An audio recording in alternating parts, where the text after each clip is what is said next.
Welcome to Walkabout the Galaxy, the improvised astronomy podcast, where the science is universal, the opinions are personal, and the format is flexible. We are Strange, Charm, and Top the astroquarks, also known as Josh Caldwell, Addie Dove, and Jim Cooney, coming to you from the Walkabout studios at the University of Central Florida. Walkabout listeners, stick around to the end of the show to find out about new ways to connect with the astroquarks and get your burning questions answered, YouTube videos, and cool WTG shirts. Woohoo! Today we're joined by Dr. Michael Wall, a senior writer at Space.com, who has a new book called Out There about alien life. Mike, welcome to Walkabout the Galaxy. Thanks for having me, guys. I really appreciate it. Yeah, we're looking forward to talking about ET life. It's a favorite topic of ours that we come back to frequently. Jim. Yes, sir. Matrix or tensor? Tensor. Because that includes Matrix. It's greater than. I knew you were going to say that. I knew you were going to say that. Yeah. All right, Addie. Dot product or cross product? Cross product. Because you're cross? No, not particularly right now. I've been breathing a bunch of solder fumes, so I'm just a little loopy. Feeling a little bit cross. It's a little heavy. Mike, your academic training was in biology, but you've been writing about space for a number of outlets, space.com, we mentioned, Scientific American, NBC News. What sorts of news stories in space have been the most fun for you to cover? Well, I'm probably most interested in the whole ET life search, which is a big reason why I wrote the book. I think it's just, there's so much exciting stuff happening right now. I mean, we're just learning so much about, like, how many exoplanets are out there and the sheer diversity of them. We're learning about how much diversity is in our own solar system, you know. I mean, icy moons that have subsurface oceans and all that stuff's happening right now. So that's what gets me the most excited, I think. Yeah, it's an exciting time. We're all sort of in various degrees of cautious optimism about the big discovery or big breakthrough. In addition to talking about alien life, we'll also talk about a hypothesized class of star called a dark star. No connection to the movie of that name. Plus space news, trivia, and a puzzler. But first, this episode of Walkabout the Galaxy is brought to you by stars being born. When a star is born, nuclear fusion begins in the center of a massive ball of mostly hydrogen gas, converting tiny amounts of mass to ginormous amounts of energy in one of the universe's neatest tricks. While a star is born in the movies every 20 to 30 years, in the Milky Way, a star is born every couple of months, but without the Hollywood fanfare and rarely any Oscar buzz. But don't wait around forever to see a star being born. The Milky Way has already converted 90% of its initial allotment of gas to stars, so this show won't go on forever. Stars Being Born now playing for its 13 billionth straight year. Nice. So we accept all sponsor messages. That movie's been around for a while. So I guess there's a new version now, Not as long as the right? universe, though. Not quite as long as the universe. Yeah. There's a new version This was prompted by the new version, right? Which is getting a lot of buzz with some famous actors and actresses. Oh, is there a movie out? What's it called? A Star is Born! Oh, okay. All right. I didn't know. I don't know. Yes. I haven't seen it. It's called A Star is Born. Okay. All right. Before we get into to talking about ET life in your book Out There, Mike, there's some space news, some of which you may be familiar with. One was this story that cropped up about China maybe planning to launch a fake moon to provide nighttime illumination for, like, first responders in blackout zones. Have you heard about that? Yeah, and it sort of follows on. I mean, there was like another fake moon that was actually launched earlier this year. It's called the Humanity Star. Yeah. Yeah. It was basically just like a sky watching treat, basically, that was up there for a month and then came back down, and it got a lot of astronomers mad because it could interfere with their observations. Yeah. Yeah, I don't know if I ever actually saw that one, but I also didn't go out to look for it. I didn't see it. Yeah. Yeah, I mean, it was only up for about a month before it fell back into the atmosphere. But yeah, it caused a little bit of controversy. There was apparently a Russian satellite in the early 90s that was similar sort of idea, but more directional mirrors. I think what was it called? The Humanity Star? Mm-hmm. The Humanity Star was sort of omnidirectional reflector, so it could be seen from, lots of places. This Russian one that actually did launch, shone a beam of reflected sunlight at a spot on the Earth as it flew over. Do they also have like a magnifying glass and ants underneath or something? And then I think that's somehow the idea for this Chinese one, but it's not really clear if it's a serious proposal or not. One story said it would only be 300 miles in altitude, which would be useless because you're not in geosynchronous orbit. But if you're in geosynchronous orbit, that's way the hell out there. Then you have to have some giant, ridiculously precise, huge thing, very and precise ridiculously pointing. precise pointing. Right. This does not seem reasonable. It's probably not. We're probably not going to see this happen. No. I mean, the idea of it's interesting in that it's like that there's a lot of light pollution and there's also a lot of energy spent all the time in these big cities in China. Yeah. And so if you could provide some sort of bright illumination source like the sun, and it's free, and that would be free energy, light. then it would be good. But it's free after you do the gigantic initial infrastructure investment of putting this huge satellite up there. Yeah. Mike, when I was reading your book Out There, which comes out this month, A Scientific Guide to Alien Life, Antimatter, and Human Space Travel for the Cosmically Curious, there's some scary stuff in there. Jump right into it, Josh. So tell us about Conan the Bacterium. Yeah, this is just it's a species that's super duper hardy. I mean, it's like really tough in like a lot of ways, but it's kind of it's best known for being like really resistant to super strong radiation. So you like find it in all these highly irradiated places here on Earth, and it does just fine. And it's just one of those things that like it's just a reminder that we can glean from sort of here on Earth that there is a lot of toughness in the microbial world, and that maybe it's like a burgeoning realization that some of these places, like outside of Earth, both in our own solar system and beyond, that don't seem too habitable or hadn't seemed too habitable might be habitable by some of these really tough creatures. So, yeah, it's just a reminder, I think. Are these the kind that like live in nuclear reactors and things like that?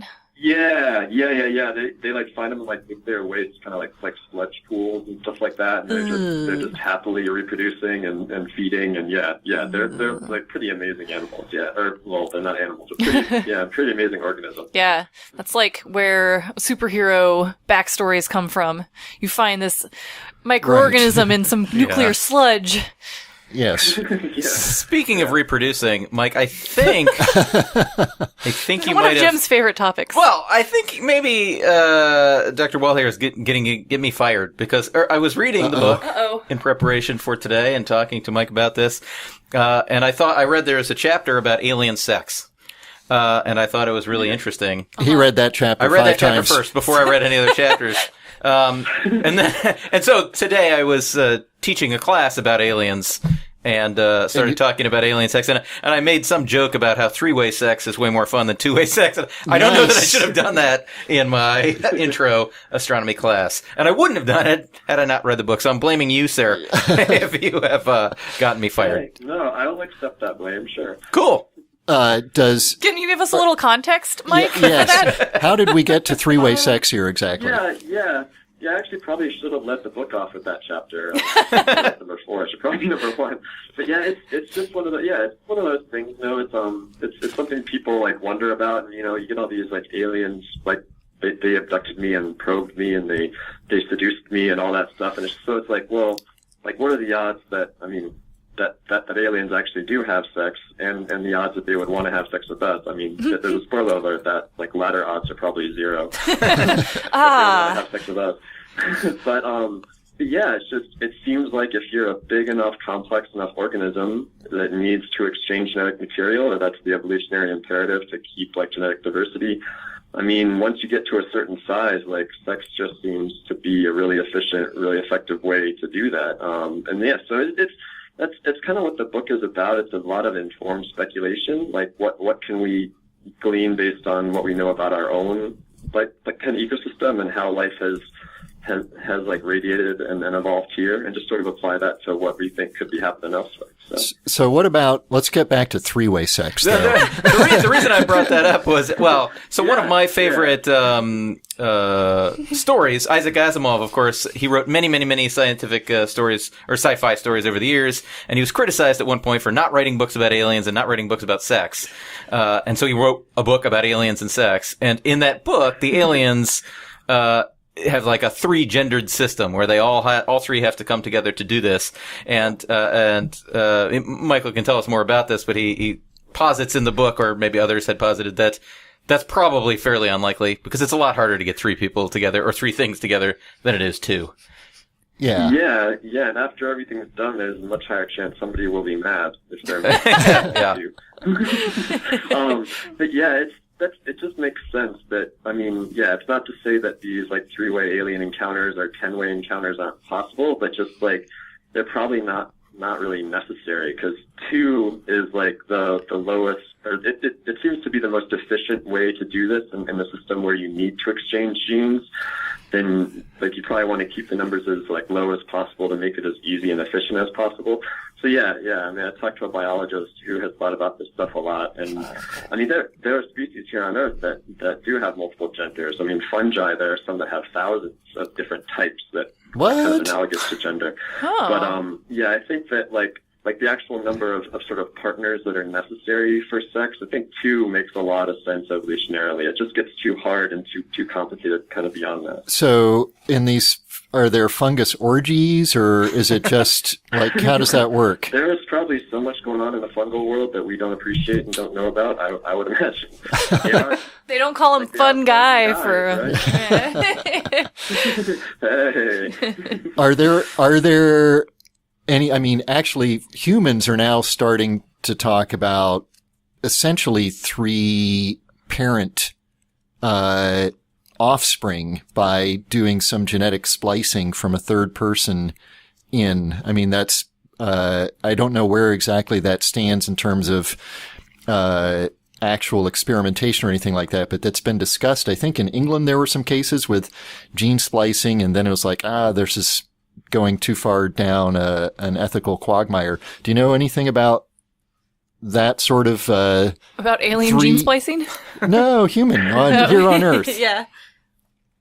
No, yeah. I mean, I'm not sure, but yeah, it's definitely interesting to sort of think about where we're headed in the future in terms of all this stuff. That we like think about how is space like going to change us, or what are we going to look like when we're ready to go out among the stars and all that stuff. And so, yeah, I mean, it's really interesting to sort of think about that. Like, I mean, by the time we're actually ready to do some of the stuff that we want to do, like actually go to different star systems, we may not even be biological, right? Right. Like, we might have transcended all of our kind of messy wetware, yeah, and like uploaded ourselves. And so all this, I mean, we are facing these sort of ethical questions now about what are we going to look like? How do we do this? But if you're talking like 5 or 10,000 years in the future, like, it's going to be so different. It's really hard to even imagine. Yeah. So currently on the Earth, there aren't like examples of sort of helper things. I'm really just locked in on this 3-way sex thing. Maybe we should move on. Maybe we should move on. Move on. It's not going to happen for you. Move on. All right.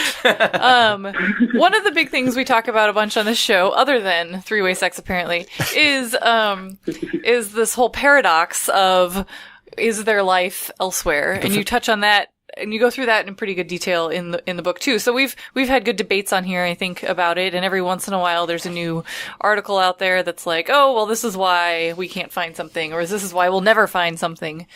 Yeah. What are your thoughts on the Fermi paradox and all that, the great filter and all that stuff? Yeah, it's one of the biggest kind of mysteries, right? I mean, and it's only deepened as we've found out how sort of common exoplanets seem to be, and ones that seem to be in the habitable zone and seem to be rocky. Like it's become even more weird now that we haven't heard anything or found anything. And so yeah, I just go into detail about a few of the hypotheses, because there are like hundreds of them out there to try to explain this, right? Nobody knows what's right. Right. I mean, it could be a consequence, or like a combination of a bunch of them.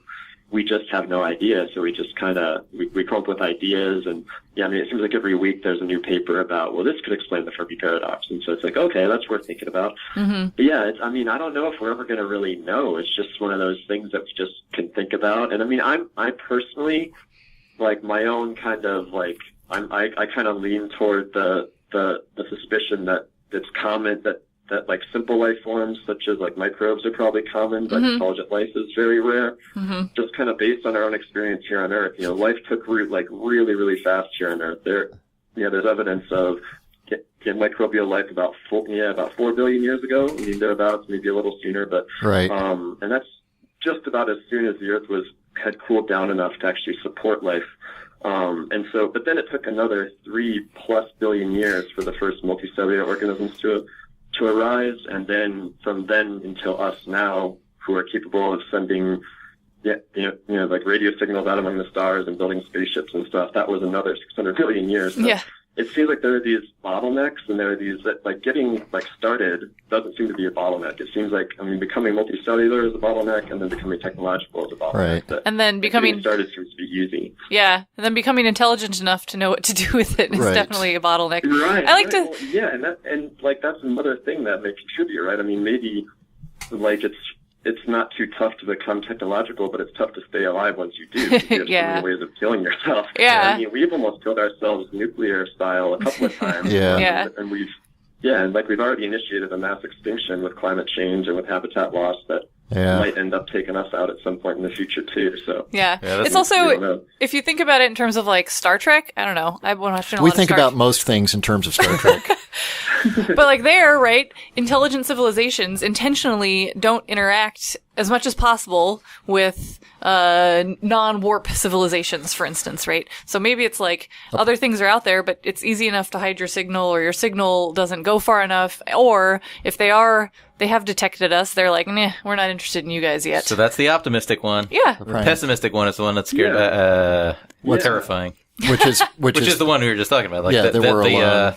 that the kind of great filter thing is just ahead of us here is whenever any civilization reaches this level, they destroy Right. themselves. Is it a Or band most. pass filter where like some will get through? Yeah.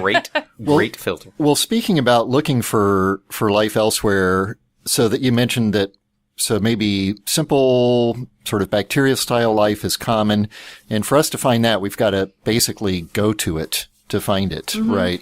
But so, Well, unless we those could- microbes are if they're- broadcasting if- radio signals. or if they're changing the chemistry of the planet's atmosphere enough, and we Yeah. have some ability to see that kind of signal, that would tell us something. That's kind of where I'm putting my hopes for first detection of extraterrestrial life, is on like seeing a boatload of oxygen in some exoplanet's atmosphere or something. But you mentioned in the book that, we talk a lot about the private space industry and the billionaire space entrepreneurs, Jeff Bezos and Elon Musk, and I don't know if Richard Branson fits in there or not. And there may be others, Paul Allen, who recently passed away. And you said, so those guys have mostly been investing their money, their space money, in terms of getting people off the Earth, various rocket projects and things like that.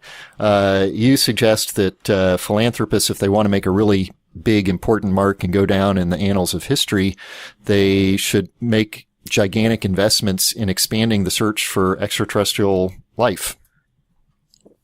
Yeah. I mean, I think it's just sort of like a call it that. That was like a paragraph or two of my own personal opinion. I mean, I think that if people do want to make a big difference with their money and advance humankind's knowledge and also always be remembered in a favorable light, at least in from some perspectives, like this makes sense. I mean, if you are a billionaire who's kind of looking for a philanthropy or for a cause to throw some money at that could make a huge difference, I say, why not take a few billion and kind of fund a couple dozen spacecraft, low-cost spacecraft that go to various potentially habitable worlds in our own solar system, send a few to Enceladus, send a few out to Mars, maybe get a Titan, some other places. I mean, Europa, Jupiter's moon Europa would be a really big one. And just, and see if we can find anything, because that would be something that would make a huge difference. And people like a few generations down the line, hundreds of years down the line would remember you. Yeah. It's just sort of,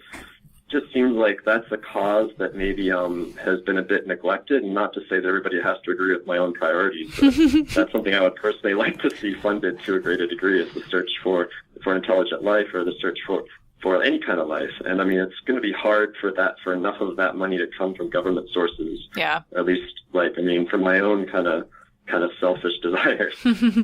One of the things I think people don't really appreciate is the cost of planetary mission is not so huge in the scale of lots of other human enterprises. For example, we have the money, we just don't have the will. Right. Yeah, and that cost is going down all the time as CubeSats get more and more capable, and like launch prices are coming down and down and down. So it's only going to become more feasible to make a difference with a little bit of money here and there. Well, in the Hayabusa mission, the Japanese Hayabusa mission was relatively inexpensive for the crazy amount of stuff they had on there, and it's a different type of mission. Yeah, you have to have like $150 million and multiple asteroid landings. It's crazy. Yeah, that's why I bought a Mega Millions ticket. Okay, so that you could send contribute it all. If you win, you're gonna. Okay, I didn't win. Turns out. Oh. Well, one of the other scary things you mentioned in the book, Mike, that leads us to our trivia question, is that you cited data from a poll that 12 million Americans apparently believe lizard people run the country. What? Yes. It is. That's like a real number. I don't remember which poll it was off the top of my head, but that's from real data. So that really disturbing. That inspires our trivia question for this episode. So if you know the answer, Mike, don't blurt it out, because we'll pose our trivia questions. We'll come back to the answers at the end of the show. But here are the questions, and it's related to aliens and questions. Yes, it's a question in multiple parts. Oh, man. So you have multiple chances to get something wrong. Right. Yeah. Oh, great. So it deals with the beliefs of Americans about aliens and paranormal beliefs in general. So Chapman University, for the past several years, has been doing an annual survey of American fears. Ooh. And sounds like good Halloween fodder. As part, what? Clowns. But go ahead. Oh, that's your number one fear is clowns. And as part of that survey, they asked some questions about various paranormal beliefs. So here are the parts of the trivia question. According to the 2018 survey, which was just published, what percentage of Americans have no paranormal beliefs? And to define what paranormal is, of course, it's not like, they don't say, do you have a paranormal belief, right? They say, do you believe in that a place can be haunted? Do you believe that there was an ancient advanced civilization on Earth like Atlantis? Do you believe that aliens are currently on the Earth? Is Atlantis a paranormal belief? Atlantis is in their list of paranormal. It's in their category of paranormal beliefs. Which leads to part two of the question, part 2 and 3, which are related. What percentage of Americans believe aliens have visited Earth in our ancient past, and what percentage of Americans believe aliens have visited Earth in modern times? So, ponder those questions, see where you think the American people are. There's some hint a little bit in Mike's book that 12 million Americans in the recent past thought that the country is run by lizard people. They've been watching too much C-SPAN, I think. So that's our trivia. So ponder that. And then, before we get to our next topic, I have a physics puzzler for you guys. Okay. This was posed to me by a student and listener. Suppose there's a 747 on a giant magical conveyor belt runway, that the conveyor belt spins always to match the spin of the wheels of the 747. Can the 747 take off? I don't really understand the nature of the question, but the answer is sure. That's what I think. What? I also don't really understand the nature of the question. Something will break because you can't do that. Why can't you do that? I don't think so. Well, the thrust is coming not from contact with the ground. No. Right. Yeah. So if it were hovering, or if it were on skis, or even if it were just if it was just sliding, Yes. the thrust of the engines gives it airspeed. The question is, if you're really saying that conveyor belt stays in contact with the wheels while it's accelerating, then those wheels are going to start spinning so insanely fast that there's going to be some kind of breakdown in the axle or something like that. I mean, so that question, so is it just saying that, like, so the plane doesn't have to move, but it'll get up to the speed it usually gets up to when it takes off? It will move. So it will move, but the conveyor belt will go, something has to break, right? What? If I put a jetpack on me, and then I stand on a mat. Are you changing the question, or are you answering the question? I'm answering the question, aren't I? You say, well, you go ahead, Jim. I don't know. You've lost me. Yeah. I've lost The question you. needs to be more well posed. It's a poorly posed question. Yes, poorly posed question. Okay. And I'm not going to blame that on our listener. No. No. Wait. What do you think, Mike? You got any thoughts on this one? Yeah, I'm kind of confused by it too. It's like, does it mean that like the plane is just like stationary on the ground, just like turning its wheels? That's and what I the conveyor thought. belt, like neither one So moving. Like the plane conveyor belt combo is just stationary. That's what I pictured. The wheels of a jet and a 747 are not powered. No. They're just coasting wheels. Yeah, but they spin because the plane is moving. I feel like the conveyor belt is irrelevant. I feel like the plane will go forward at the same rate of acceleration that it would have if it were... Because you have thrust that's independent of that thing, except that if you're saying that it is sitting on this conveyor belt, and then as soon as it starts moving, the wheels are going to turn. Yeah. Because you're requiring that the conveyor belt is not slipping against the wheels. Mm-hmm. I think, so the way I understand the question then is that it's saying, like, the conveyor belt moves at the same speed the wheels do, so the plane can get up to, call it the speed it would get to if it were going along the runway in order to take off, right? Yeah. So all that's saying is that you're increasing the thrust and the wheel, you're just taking out the actual movement out of the equation. So it would take off. Yeah, that was how I interpreted it. Yeah, me too. So it would take off. I think we all agree it'll take off. Yeah, I think I actually agree with Josh as well. But something is going to break. Something's going to melt. Well, Because it's a hypothetical question in which it's not a real thing anyway. Hypothetically, it's going to melt. Well, anyway. Yeah. All right. Okay. So we'll come back to the trivia after our next science topic about dark stars. This is not something we've ever talked about before, and I didn't know about this before reading this paper, but I guess the idea's been around for a while. Yeah, so the idea is if you look in the very early universe, we might find some kinds of stars that are a little different than the kinds of stars we see today because... How do we look in the early universe? You look really far away. Okay.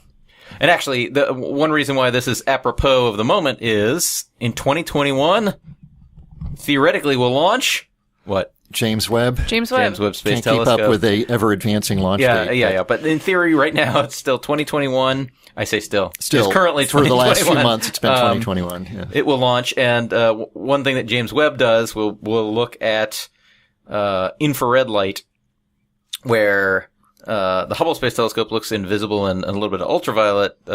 James Webb will work in infrared, which allows it to see things with higher redshift. Basically, it's going to see things in the more distant universe. Right. Things that emitted visible or ultraviolet light a long time ago, we would now see that light as being infrared. Right. So that's why James Webb is good for looking at very great distances, which is also very far back in time. Right. Anyway, and one of the things that we're hoping that it sees are these things called dark stars, which are...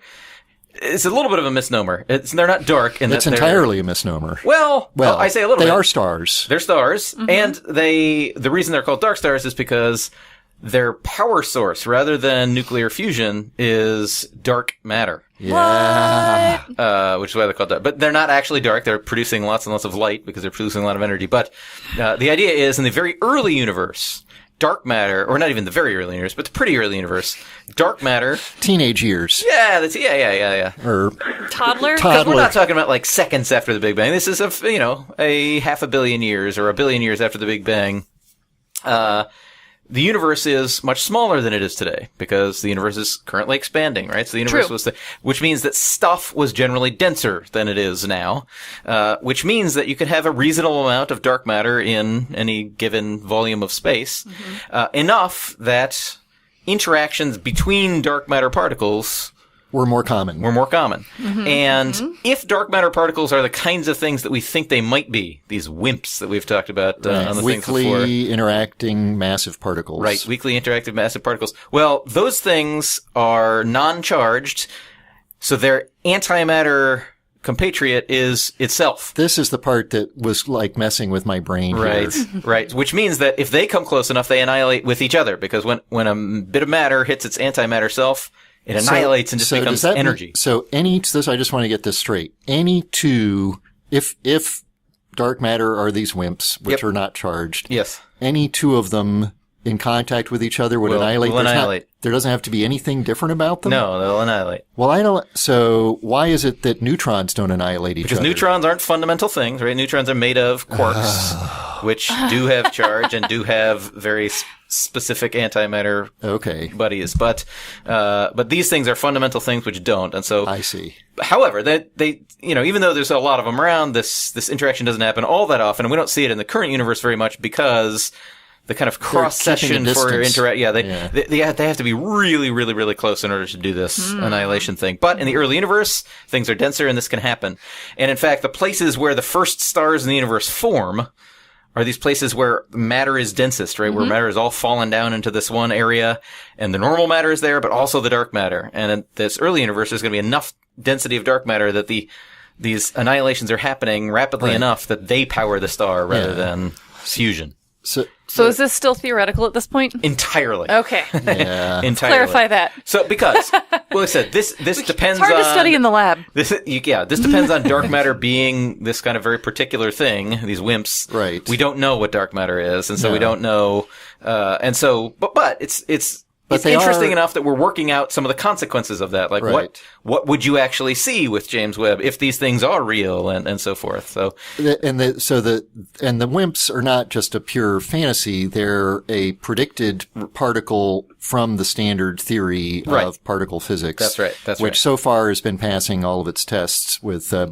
flying colors. Kind of. I mean, so WIMPs are kind of a natural extension of the standard model. They're not necessarily, again, they're not fundamental to it. They're not fundamental to it, but they're a natural extension. They're the simplest. They're part of the simplest natural extension of it, that part hasn't really passed all its tests. So we thought we would find these things and we haven't seen them yet. In the big particle reactors, we haven't seen them. So who knows? So I have a question. Yeah. Can you sometimes get 3 of these particles combining? I don't know, Mike. What do you think? Sure. Why not? Yeah, it's more fun. Well, one of the interesting things about this dark star thing, so normally stars are powered by fusion reactions so that the energy released in those fusion reactions counterbalances the weight of the star trying to crush itself. Right. So this would happen before those fusion reactions start.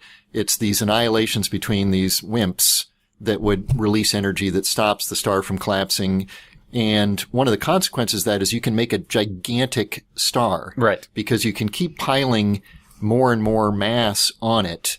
Whereas if the star turns on and becomes a glowing star, it can't, the energy output or something is, stopping the growth of that star from anything more than a couple hundred solar masses.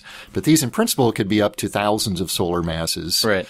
And which is great because that makes them visible even most of the way across the universe, right? So this is the hope, is that we can actually see individual dark stars at ridiculous distances. A star is born across the universe? Oh, nice segue.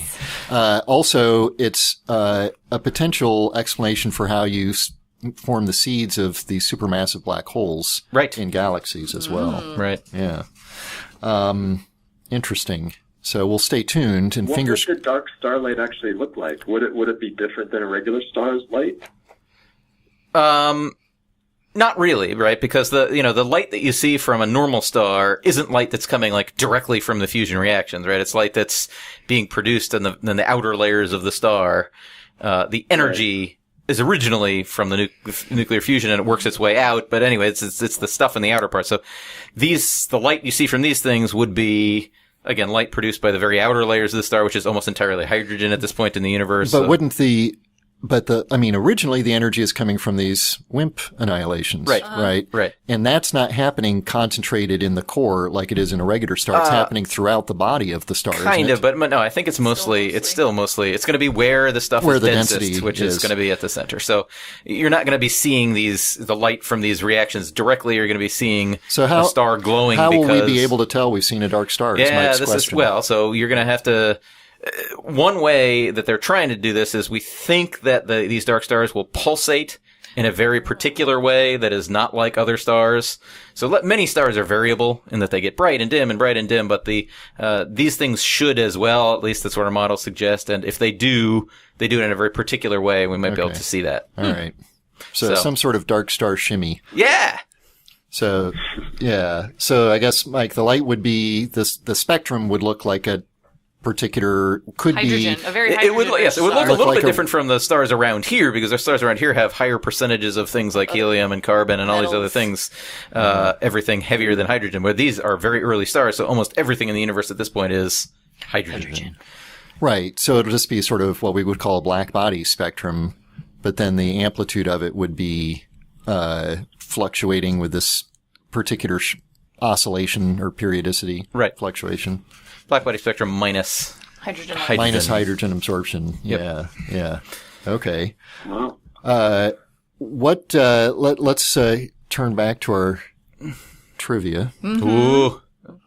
To remind you, this is based on the Chapman University Survey of American Fears, 2018 just a hilarious thing. My fear to is exist. Difficult trivia questions. That's also another good movie, Survey of American Fears. Fears. Or that's like maybe an American Horror Story season. Yeah.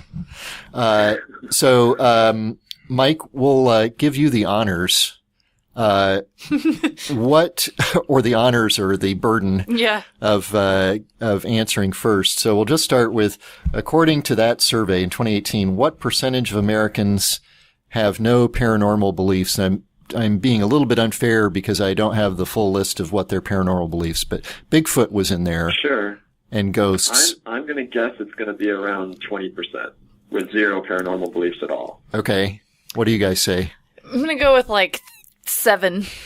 Okay. Jim? I will be the optimist and say we are better than that. Okay. 38%. Okay. So optimistic.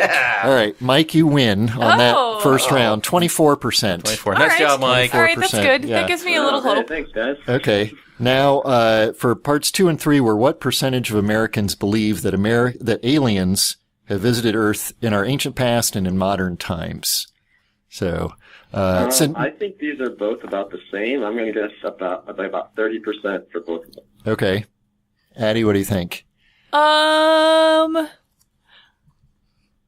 going to go 40%. 40%.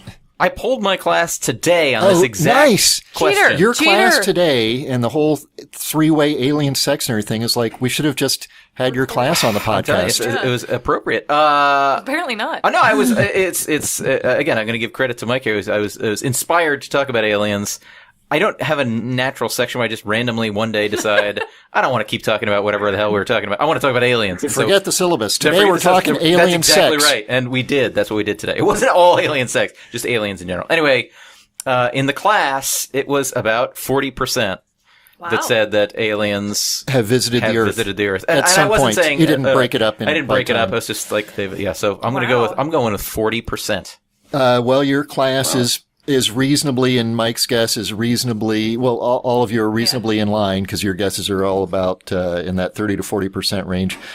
In the 2018 version of the poll, which they sent out their survey to 6,000 or 7,000 people. They get somewhere between 1,000 and 2,000 responses. 41% Wow. Nice. believe aliens have visited Earth in our ancient past. That's up from 34% in the 2017 poll. Oh, interesting. Is that the result of that show, Ancient Aliens? Well, that's an interesting question. It seriously is an interesting question, I think. And the percentage that believe they visited Earth in modern times is a little bit less, 35% in the 2018 poll. That's also up from 26% in the 2017 poll. Wow. So we're What not. happened in the last year that everybody's like, aliens are definitely here? This is one of the paradoxes of the internet, right? We have all this information at our disposal, and we just use it to kind of reinforce our craziest beliefs. Yeah. Yes. Yeah. This is why we need more books like Out There by Michael Wall. Yes. Good plug. Thanks. So the most commonly held paranormal belief in the U.S. is that, in this survey, roughly tied their two at about 57%. Ghosts and Atlantis. Man, I don't hear about Atlantis ever, but I guess it's a thing that people that's think a thing. are a thing. Yeah. Don't they There's that talk about movie. it a lot on the History Channel? I don't watch the History Channel, so I don't really know. Bigfoot, of the ones that they have in their survey, is at the bottom of the list at 20%. Okay, that's good. Yeah. Anyway. That's good. What about angels? Angels has got to be really high up there. Right? Angels Oh, is they in include there. It is in there, and I don't have the number at the tip of my fingers. Yeah. But somewhere between 20% and 57%. They also had an interesting thing. It's like, what's the demographic of a person with the most paranormal beliefs? Because they also break it down. It's like, how many of these things do people believe? Right. And so then they had some weird, and I think it's getting a little bit silly in the demographics for their survey, but it was like a single, non-classified ethnicity female in the West who's, meaning they're saying other, or they're not, reporting their ethnicity or something like that, who reports to be religious, but who doesn't actually ever go to church. That sounds like a lot of. That's very specific. Sounds like a lot of people you went to school with. No, people in the West that are living in remote communes and stuff. There you go. We had one other bit of space news before we wrap up about, from our colleague and friend of the show, Alan Stern, who's the PI, as you know, of the New Horizons mission, which is closing in on its next Any day now. destination. Months. Yeah, actually a very specific day now. Yeah. January 1st, 2019, I believe, is the encounter of New Horizons with Ultima Thule, something like that. I don't know how to pronounce it. MU-69. 2014 MU-69 or something like that. So this is a little tiny guy out in the Kuiper Belt. Might be a girl. It could be a girl. Could be a binary, actually. It could. Could be a three-way. So that's the spacecraft that flew by Pluto, and it's easier to have a spacecraft fly by a planet or an asteroid or whatever than have it rendezvous with it and go into orbit around it. But Alan's got a new study. Yeah, there was a press release that they're going to be sort of doing a bunch of things with all of these new Pluto orbits that they've come up with. So a lot of times before you do a mission, you have to do the predictions of what orbits you would have to take and figure out the trajectory to get to planets. And they did some new studies that showed you could use Pluto's largest moon, Charon.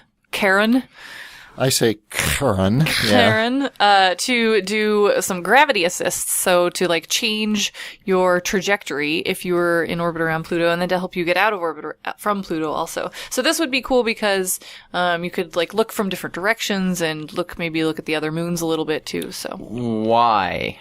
Why what?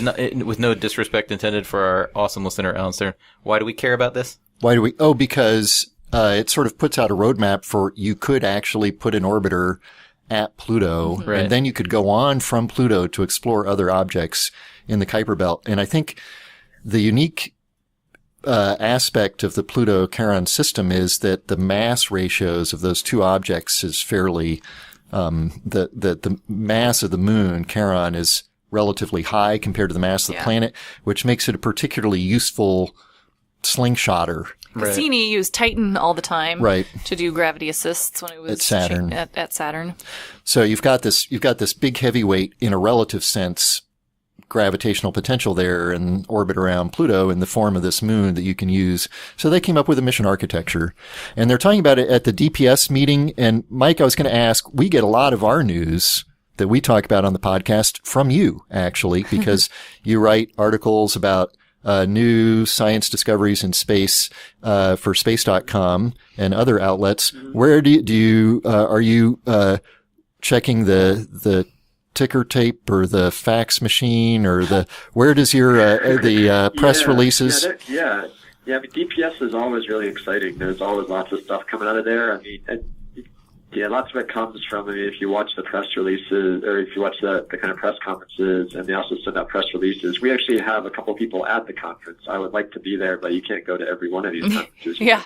So we have some people there kind of looking around, looking at posters, going to talks, and those sorts of conferences are always super fun, but it's really overwhelming to go to one of those things as a journalist, because you have to decide what you can feasibly write about and what you can't. And there's always so many cool things that you want to write about, you just don't have time, and so it's always frustrating. But it's super fun, super tiring, but a little bit frustrating too.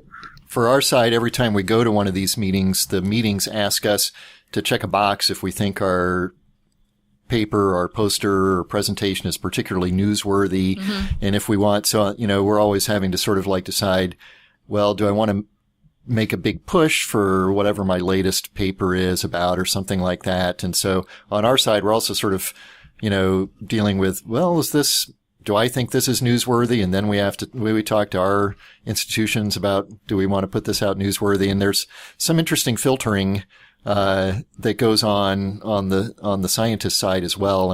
And different personalities probably also play into that in terms of. Yeah. I mean, I was going to ask you guys. I mean, you guys have a better idea of who decides what gets written up into a press release and what doesn't. I mean, how does that process work? Because there's a lot of interesting stuff, obviously, that never gets written up as a press release, and so a lot of reporters don't see it. Yeah. A lot of that depends on, here, so we're at a university, so there's, marketing and sort of news and information people here. So if we have something that we think is particularly interesting that's, been published, or a project that we've done recently, we can go to them, and they'll do a press release if they also deem it interesting enough. Yeah, so we would have to make a sales pitch, basically, to our news and information office and say, I've got a really exciting paper, and this is what it is, or I'm going to give a talk at this meeting about a really cool discovery. And then you have to be persuasive enough and exciting enough. It kind of sometimes leaves things behind, right? Because if you have introverted people or quieter people, they don't get their, some cool things get left behind. You don't know any introverts, do you? I don't know any introverts. Yeah. But it's also the journals have certain restrictions on when press releases can go out, and sometimes journals will do, the bigger journals like Nature and Science will do their own sort of summaries of interesting articles in there. So I think it varies a little. Well, and we troll all of the major journals every week. I mean, everything that's coming out in Nature and in Science, and all of the big ones, we go through those, just to see what's happening. But it's impossible to do that for every single journal, every single week. Sure. While it may, the Ultima Thule thing that's going to be amazing, and it's also worth mentioning on that same day or just a day earlier is actually when OSIRIS-REx gets to the asteroid Bennu. Yeah. So December 31st, January 1st is going to be amazing. You've got NASA spacecraft going into orbit around the big asteroid, and you've got New Horizons flying by this rock, or maybe two rocks that's 4 billion miles from Earth. That's going to be a pretty incredible 24 hours. Yeah, and so quite a lot to celebrate that New Year's Eve coming up. Be better than watching the ball drop. Yeah. Right? Yeah. Mike Wall, thank you so much for joining us on Walkabout the Galaxy. His new book is called Out There, A Scientific Guide to Alien Life, Antimatter, and Human Space Travel for the Cosmically Curious. It's a fun read and very educational. While it may feel like you've been running on a backwards conveyor belt, it's just been another episode of Walkabout the Galaxy. Be sure to like us on Facebook to get all our updates, and check out our website at walkaboutthegalaxy.com, where you can also see our new WTG t-shirts. Yay! Are they for sale yet? They're not yet for sale. Oh, close though. They're never really for sale because we're a nonprofit. Right. Just mean available to they're be available had. for generous donors. Okay. We're coming to YouTube, where you can see our all-important hand gestures. Follow us on Twitter At walk_the_galaxy. Where you can ask us questions and suggest topics that you'd like to hear us discuss. Our theme music was composed by Richard Drusik. Catch up on old episodes wherever you get your podcasts and write us a review by etching it on a gold plate and affixing it to an interplanetary probe where the review can truly make a Walkabout the Galaxy. I'm Josh Caldwell. I'm Addie Dove. I'm Jim Cooney. We're the astroquarks signing off until the next episode of Walkabout the Galaxy. Thanks for joining us, Mike. Thanks for having me, guys. Really enjoyed it.